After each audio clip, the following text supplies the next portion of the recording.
say. It's not about what you understand. It's not about your education. It's not about your status. It's about what God says. And what God says, he says it in the word of God.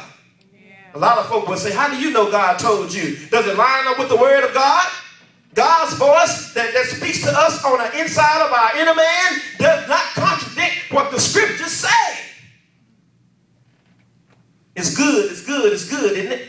And once we know that God perceives things before we perceive them, then we can trust his calling on our life. God's perception is already before yours. God foreknows, doesn't he? All you have to do is just sit back and think just a little bit and say he's already in the end.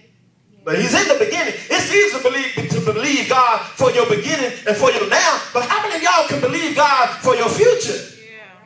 God is in the past and the present and the future at the very same time. It's easy to believe God for your past. Well, yeah, it's already recorded in history books. Sometimes it ain't God's story, it's his story. But God is in the past. He did speak through me and say, go ahead and record the first 5 books I'm going to give man, Moses. I want them to know where I was and what I was doing with you all. What my purpose was. God never changes. Once we know that God perceives things before we perceive them, then we ought to be able to trust his calling on our lives. Here we have Gideon, which means he that cuts down. Gideon. Sounds strong, doesn't it? Take it out. Move it out the way. Dig it up. Do away with it.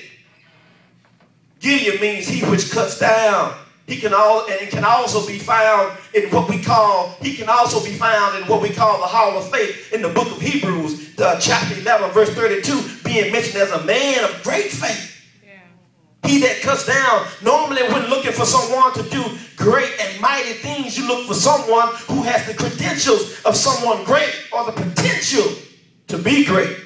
Somebody said he has the pedigree. Somebody was looking at President Obama and said, where is his pedigree?